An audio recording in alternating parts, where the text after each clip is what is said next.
the fat bride who was left at the altar, until the alpha vampire took her hand. Inside the grand cathedral, Lady Alara stood at the altar, her gown sparkling with pearls and silver threads, her hands trembling slightly. She tried to straighten her posture, to hold her chin high, but the weight of expectation pressed down on her. Today should have been the happiest day of her life. Instead, it felt heavy, as if the very air was conspiring against her. Alara had always known she looked different from the other young women of the nobility. She was larger, fuller in form, with round cheeks and soft curves that made whispers follow her wherever she went. Some called her plump, others beautiful in a gentle way. But most, especially the nobles, only whispered behind her back, as if speaking aloud her appearance would shatter their perfect world. She had tried to ignore them, to believe that true love would see her as she was. That love had seemed real in Lord Darian's sweet words, in the way he had promised her the world. Now, however, the grandeur of the cathedral seemed like a trap.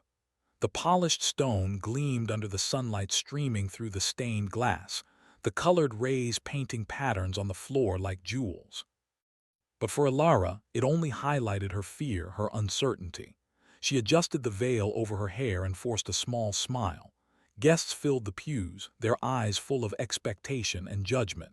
She could feel their gazes, sharp and unkind, like 1,000 tiny knives pressing against her skin. The priest cleared his throat, signaling the ceremony's start. Alara's heart beat faster. Her eyes scanned the entrance, expecting Darian's handsome face, his proud smile, his warm hand reaching for hers. But the doorway remained empty. Minutes passed, each one stretching into eternity. The murmur of confusion rippled through the congregation. Some guests whispered questions, others glanced at each other, waiting for an explanation. The sun outside climbed higher, spilling light into the church, but it did nothing to warm Alara's frozen heart. And then she heard it, a single chilling sound, the echo of footsteps retreating down the aisle, not his, but someone running away. A gasp escaped her lips. He had left. Lord Darian had abandoned her at the altar. Her knees felt weak. She clutched the folds of her gown as if it could anchor her to reality. The whispers grew louder, like a tide of mockery and pity.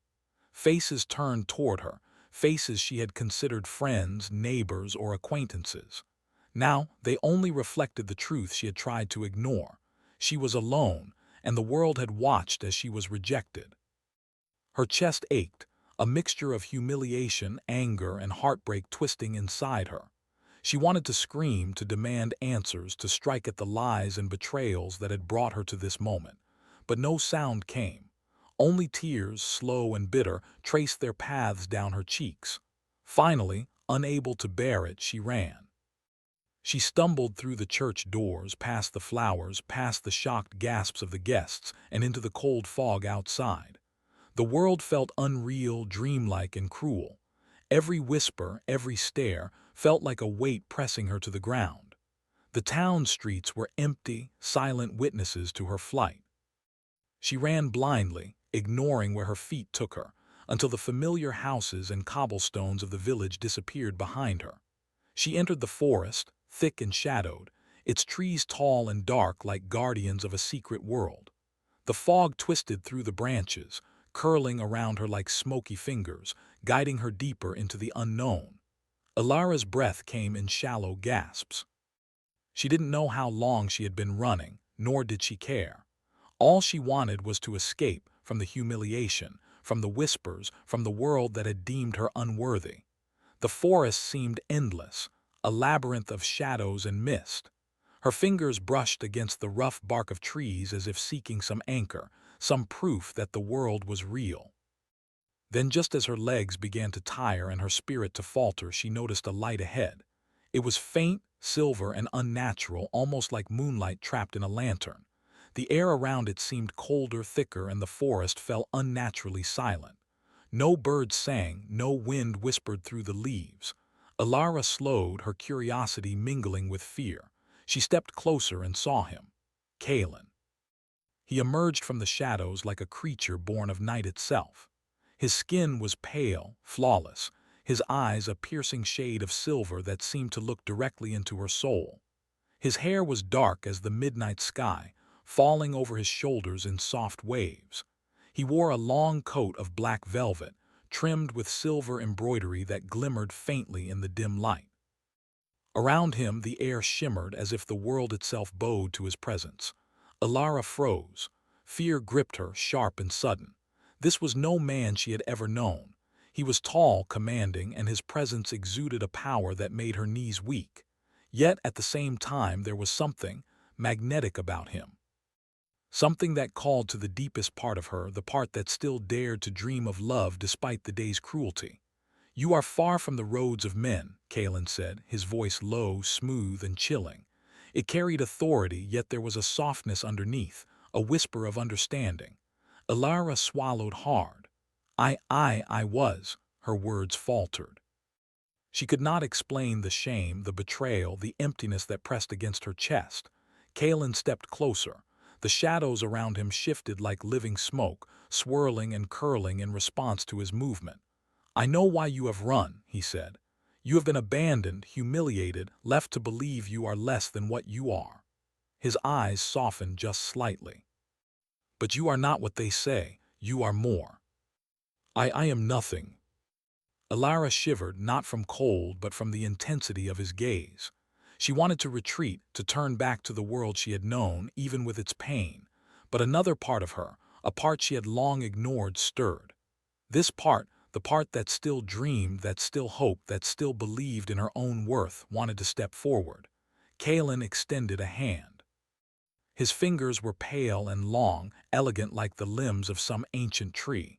"Come with me," he said simply.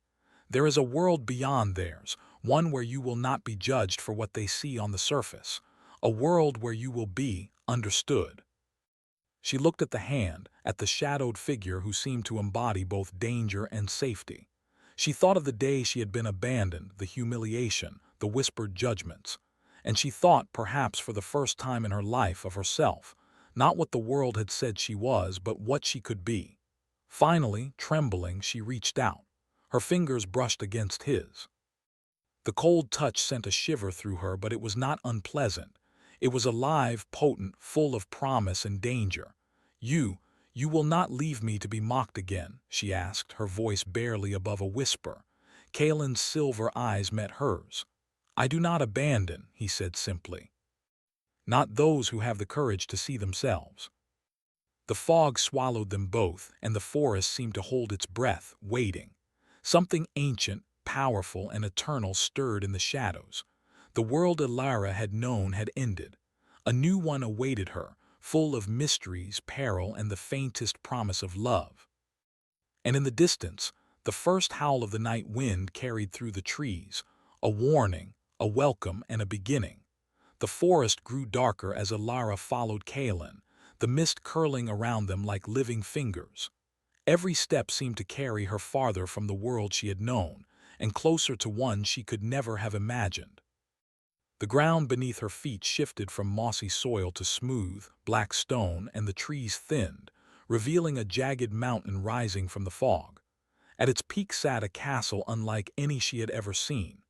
Its walls were black as midnight, and silver light gleamed along the edges of towers, reflecting like moonlight on still water. The castle seemed alive. Shadows moved across the walls, twisting and dancing without wind or source. The gates opened silently as Kalen approached, as if the castle itself recognized him and his will. Alara could feel her heart pounding, equal parts fear and awe. Where are we going?" she whispered, her voice trembling. "Home," Kalen said simply, his silver eyes meeting hers. His tone carried no judgment, only certainty. "But it is not home as you know it. Here, you will learn the rules of another world. Here, you will see the power that hides in shadows. Belonging is not given, Alara. It is chosen, and sometimes it is taken by those brave enough to claim it." Shadows clung to corners, moving as if alive, yet they did not threaten her. Instead, they seemed to welcome her. Alara's eyes widened as she followed Kalen down endless corridors. Servants appeared from the shadows, silent and graceful, bowing their heads at her presence. They did not speak, yet she understood somehow that this place was ruled not just by strength, but by respect and fear. All of this belongs to you, she asked quietly, unable to hide her wonder. Kalen shook his head. It belongs to me because I am bound to it, and soon you may see that it belongs to those who have the courage to claim their place. But first you must learn, you must endure, and you must understand.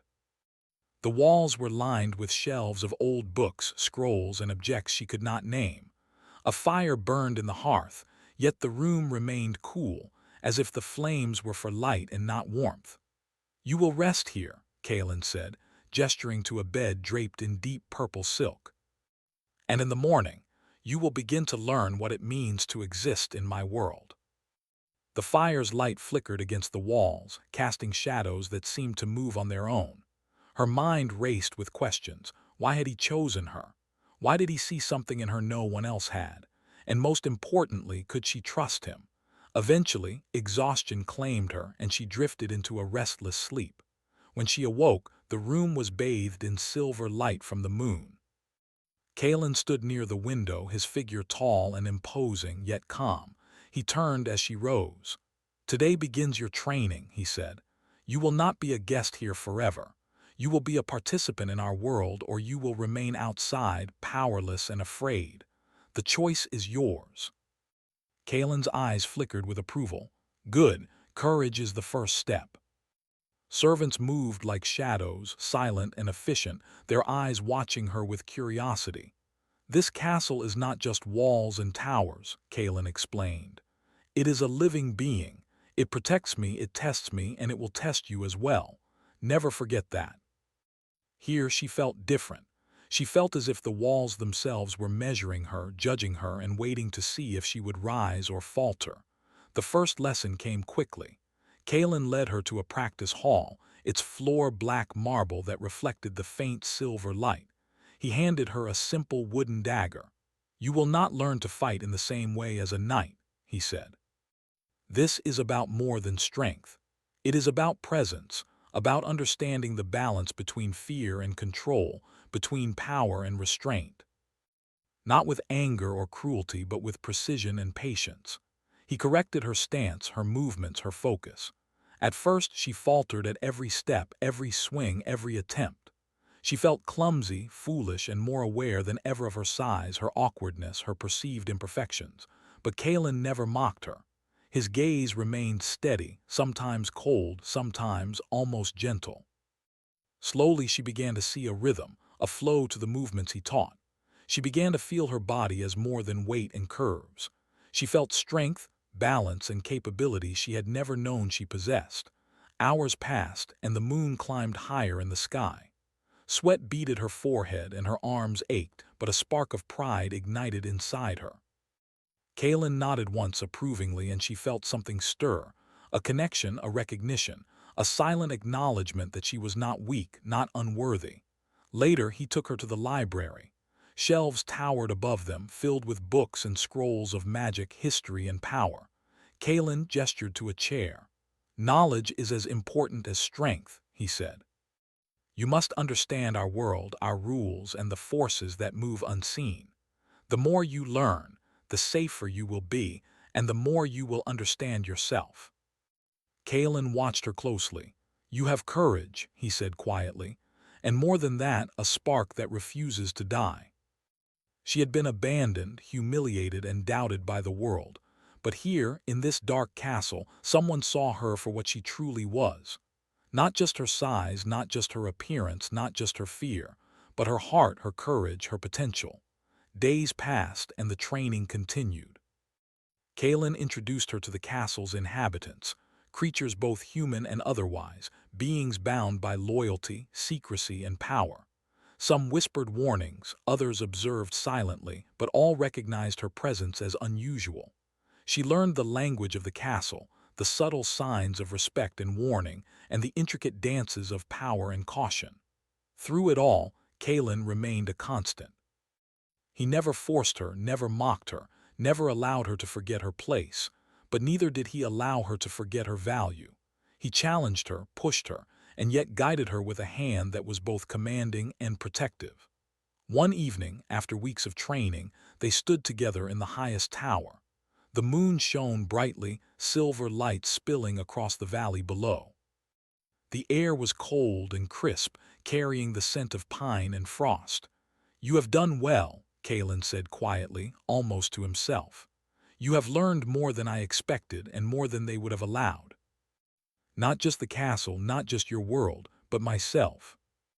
"I am ready," she whispered, though the truth was that she still felt fear prickling at the edges of her courage. Kalen's lips curved faintly. "Good. Courage alone will not be enough. But it is a beginning." But another part, the part Kalen had already glimpsed, stood firm. She would not be a victim again. She would not be left behind. And as she gazed at Kalen, standing tall against the moonlight, she realized something that made her heart race with both fear and anticipation. She was no longer the abandoned bride. She was something new, something powerful, something seen. And Kalen, the alpha vampire, had noticed. Winter arrived quietly, settling over the land like a soft, silvery blanket. Snow dusted the jagged mountains and crept along the black stone walls of Kalen's castle. Inside, the castle's halls glimmered under the cold silver light of the moon and frost-covered windows.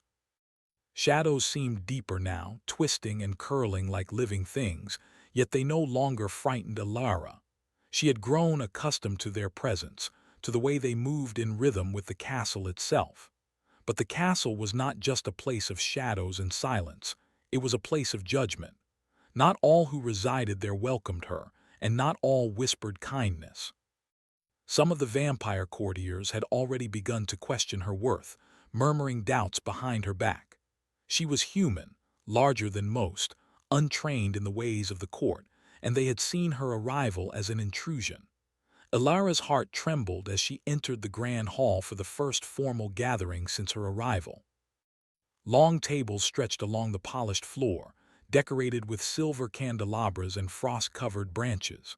Vampires of all kinds stood around, their eyes glinting in the soft light. Some watched her curiously, some disdainfully, and others openly mocked, their whispers like a cold wind against her skin. Kalen's presence at her side, tall and commanding, gave her strength. His eyes scanned the room, alert to any threat, and those who dared approach too closely found themselves stepping back in caution. He did not speak, but his silent watch was enough to remind her that she was not alone, that she had an ally more powerful than anyone in the hall. "Do I belong here?" Ilara asked quietly as she adjusted the folds of her cloak. Her voice was almost lost among the murmurs of the court. Kalen's silver gaze softened ever so slightly. "Belonging is not given, it is claimed, and so far you have claimed more than they expected. I will not be weak. A human yet fire." Kalen introduced her to the ways of the court, how to read the subtle signals of body and voice, how to navigate conversation without giving offense, and how to maintain strength even when threatened. She practiced walking in the halls with grace, speaking with confidence, and asserting herself in ways she had never dared before. But the greatest challenge was not the courtiers, it was herself. Every mirror she passed reflected the woman she had always tried to hide. She studied her reflection, noticing her curves, her soft cheeks, her hands and arms. For so long, the world had told her she was too much to love, too much to be seen. Here in Kalen's castle, she began to see herself differently.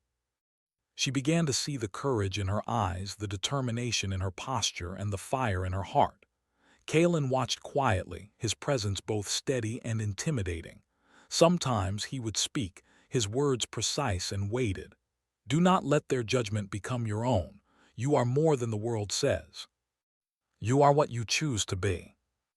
The wind tugged at her cloak and the silver light made her hair shine like molten silver.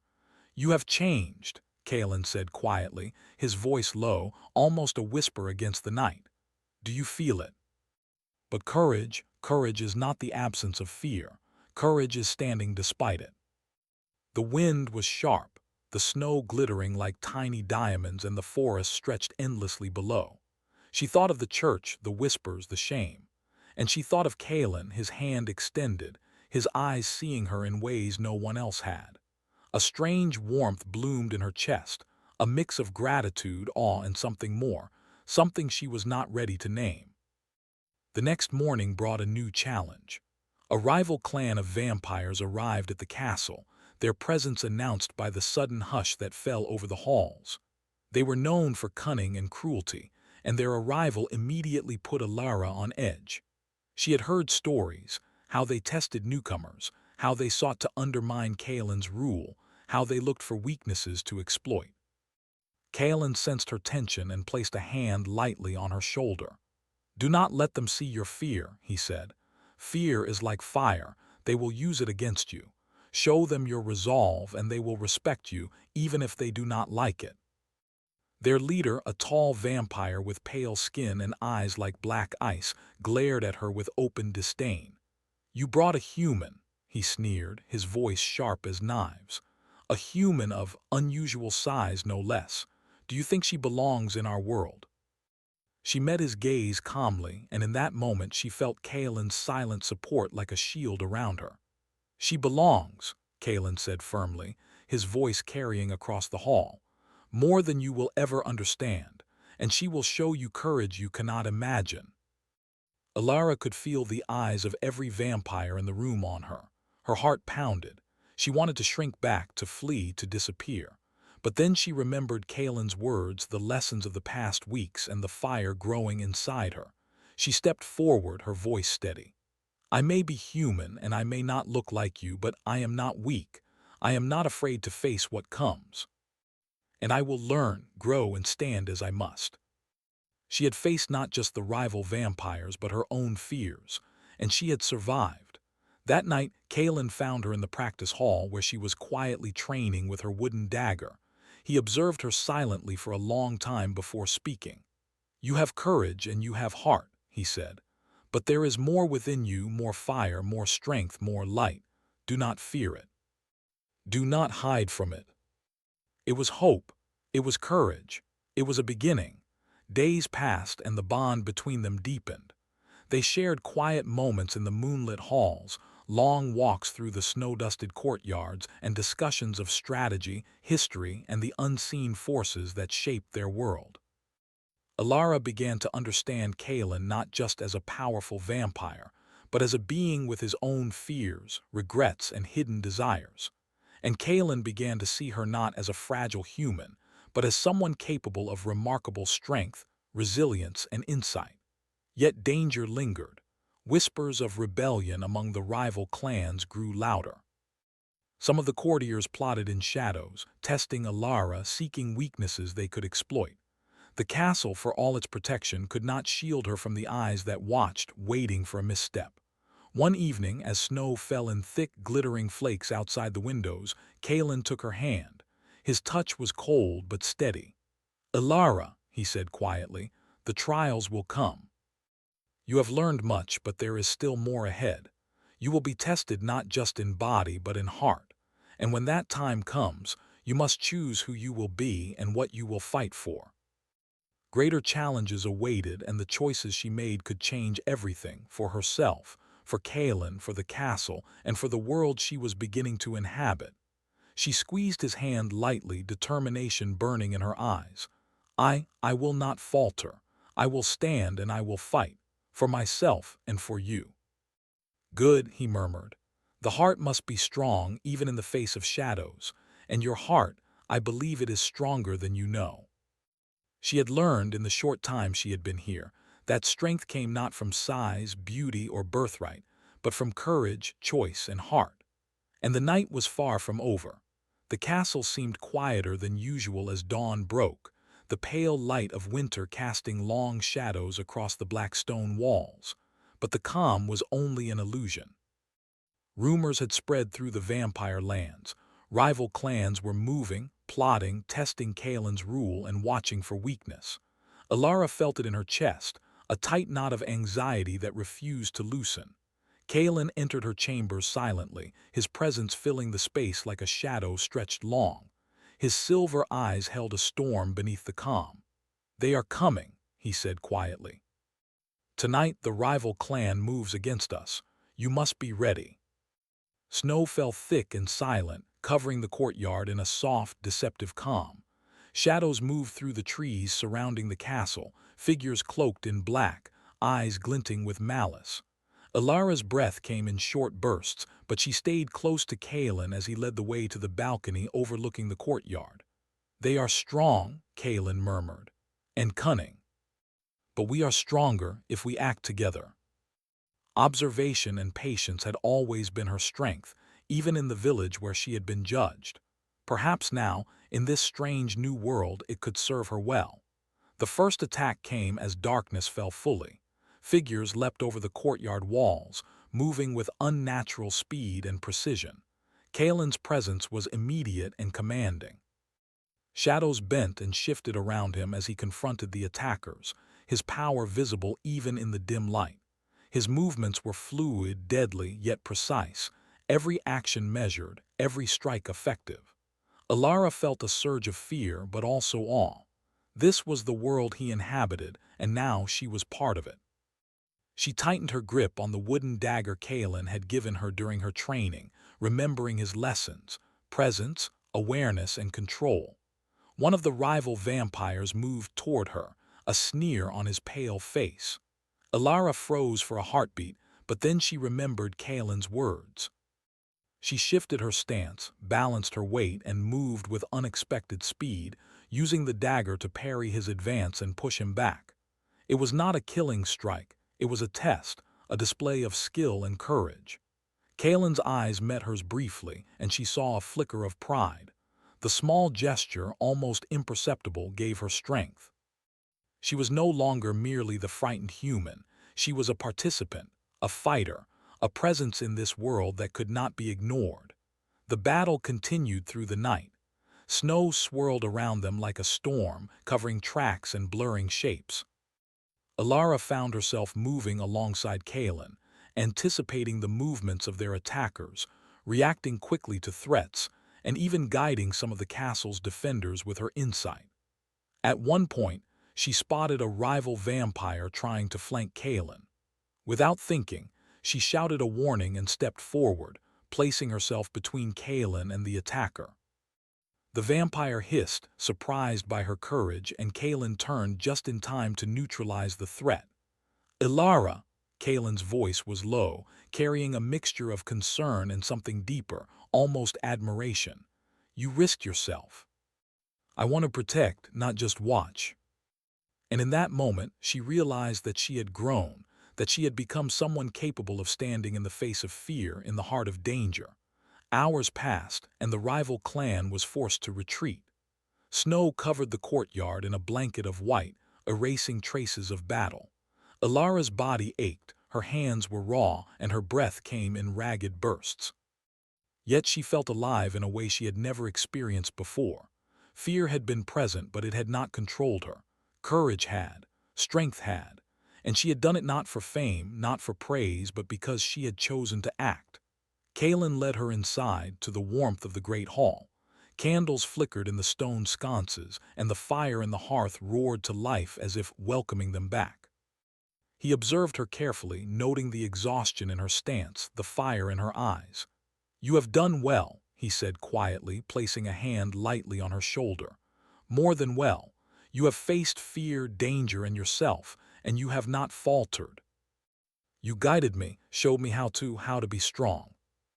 Every step echoed against the stone, a reminder of her presence, her power, and her growth. She passed the great mirrors lining the halls and studied her reflection. Snow-dusted hair, tired eyes, hands still gripping her dagger from practice.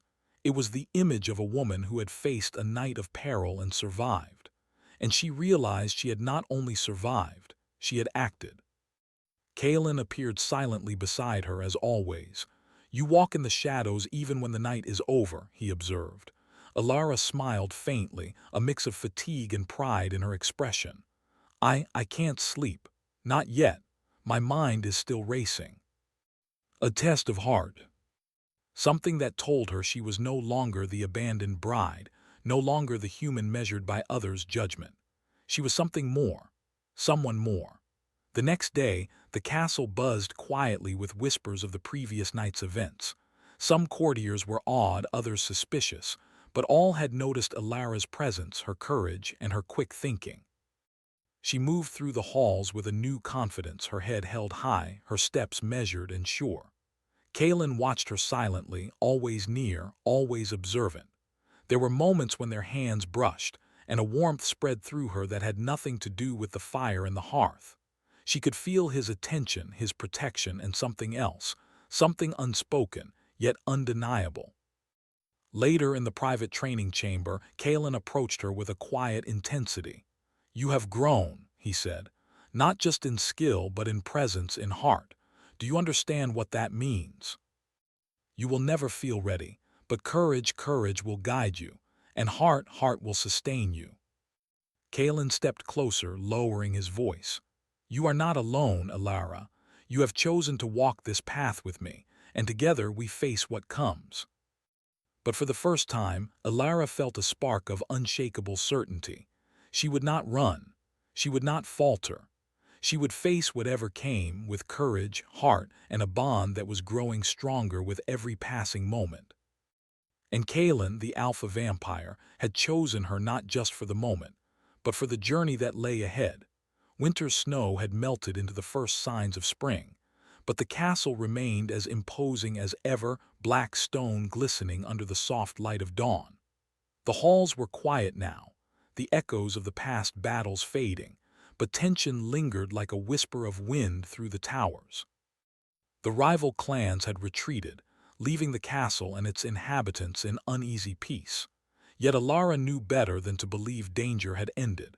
In Kaelin's world, peace was always temporary, fragile, and hard-won.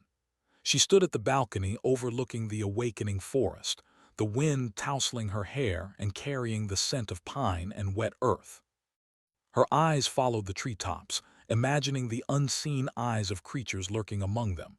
But she did not feel fear, not truly. Fear had become a companion, a teacher, and now courage had replaced it as her guide. Kaelin appeared silently behind her as always, his presence filling the balcony with strength and calm. "You've changed," he said, his voice low, almost a whisper, yet carrying weight. Alara turned to him, noticing the way the morning light softened the angles of his face, the silver in his eyes catching the sun. I think I have," she admitted. "I'm not the same woman who arrived here weeks ago. Rare among mortals, and rare even among immortals." The sun had climbed higher when the castle's alarm sounded. Alara and Kaelin moved together through the halls, the echoes of boots and whispers filling the corridors. The rival clans had returned, bolder this time, aiming not just to challenge Kaelin but to strike at the very heart of his rule. Kaelin's gaze met Alara's, silver eyes steady and commanding. "Stay close. Watch, learn, and when the time comes, act." Shadows collided with shadows, the snow flying in thick, sparkling clouds as vampires clashed. Alara's heart pounded, but she did not hesitate. She moved as she had learned, observing, reacting, and striking when necessary. Her dagger was not lethal, but it was effective, a tool of control and defense. Kaelin moved like a force of nature, every strike deliberate, every motion fluid. He was a whirlwind of silver and shadow, yet his eyes always found hers in the chaos, silently guiding, protecting, and acknowledging her efforts. At one point, a rival vampire lunged at Kaelin from behind, but Alara reacted instinctively. She intercepted, using her dagger to deflect the attack and warn Kaelin.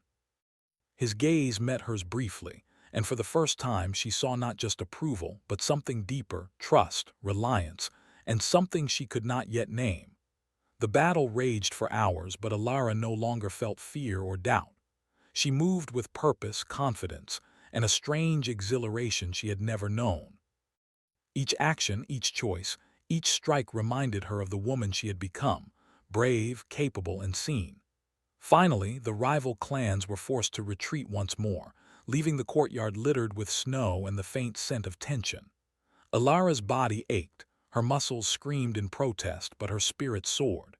She had faced the heart of danger and emerged not just alive but victorious. That night, Kaelin found her in the tower garden under the moonlight. The snow had melted into dew, and the flowers, though fragile, shone in the silver glow. Alara leaned against the stone railing, breathing deeply, feeling the calm after the storm. "You were extraordinary today," Kaelin said, stepping closer. His silver eyes reflected the moonlight, intense and unreadable. Alara looked up at him, a faint smile on her lips. I don't feel extraordinary, I just faced what came." She had never been acknowledged like this, never been praised not for appearance or compliance but for courage and heart. And the one giving the praise was not just any vampire. He was Kaelin, the alpha vampire, the master of shadows, the one who had chosen her. Her eyes met his, searching, questioning, yet full of something unspoken. "Kaelin, why me?" She felt the warmth in her chest grow, a fire she had never known. The words were not just recognition, they were acceptance, respect, and something more. Kaelin extended his hand, a silent offering. Alara hesitated for only a moment before placing her hand in his. The touch was cool, steady, and commanding, yet it carried a strange comfort. She felt the weight of his presence, his strength, and the bond that had been forming since her arrival. "You have grown," he said softly, his thumb brushing over her knuckles. "And now you have a choice. Remain who you were or embrace who you are, with me." Could she embrace this connection, this bond, this undeniable pull between them? She looked into Kaelin's eyes, silver and eternal, and knew the answer. I choose to stand with you," she whispered. "Not because I am forced, not because I am afraid, but because I want to, because you see me." The next days were filled with preparations for the castle's celebration. The rival clans had retreated, but Kaelin knew the importance of showing strength, unity, and resilience. The halls were decorated, the tables laden with silver and crystal, and the candles flickered in the stone sconces like tiny stars. Alara moved through the halls with a newfound confidence. She greeted the courtiers with poise, answered questions with grace, and even found herself advising Kaelin on minor decisions. The courtiers, who once whispered doubts about her, now observed with respect and even admiration. She had not only survived the challenges of the castle, she had become a presence that could not be ignored. Kaelin watched her closely, his eyes following her with a mixture of pride and something deeper. Every smile she offered, every confident step, reminded him that the woman who had arrived at his castle abandoned, trembling, and uncertain had become someone extraordinary, not just in skill, but in heart. The night of the celebration arrived. The grand hall was alive with flickering candlelight, laughter, and music. Shadows danced along the walls, the castle itself seeming to join in the festivities. Kaelin stood beside Alara, his hand lightly resting on hers, a silent reminder of the bond they had formed. "You have done more than survive," he said quietly. "You have thrived. And in doing so, you have claimed your place, not just in this castle, but in this world and in my life." Silence fell, the music fading, and all eyes turned toward them. He lifted her hand, his gaze never leaving hers, and the hall seemed to hold its breath. "Let it be known," Kaelin said, his voice ringing with authority and resonance, "that Alara stands with me, not as a guest, not as a shadow, but as herself, brave, strong, and seen. She is my equal, my companion, and my heart." For the first time, Alara felt completely, undeniably at home, not because of walls or power or magic, but because she had found someone who saw her for who she truly was, and because she had seen herself for who she could become. The castle, the shadows, the challenges, they had all led to this moment. Alara was no longer the abandoned bride. She was a warrior, a presence, a woman of courage, heart, and choice. And beside her stood Kaelin, the alpha vampire, her partner, her protector, and something more profound than words could capture. As the celebration continued, the moonlight spilling through the tall windows, Alara allowed herself to smile fully. For the first time in her life, she felt whole, seen, powerful, and loved, not for her appearance, not for what others said she should be, but for the heart and courage she had carried all along. And Kaelin, standing with her, knew that the bond they had forged would not be broken by shadows, fear, or the tests of the world. It was eternal. The night stretched into a quiet, silver dawn, and together they watched the first light touch the castle's towers.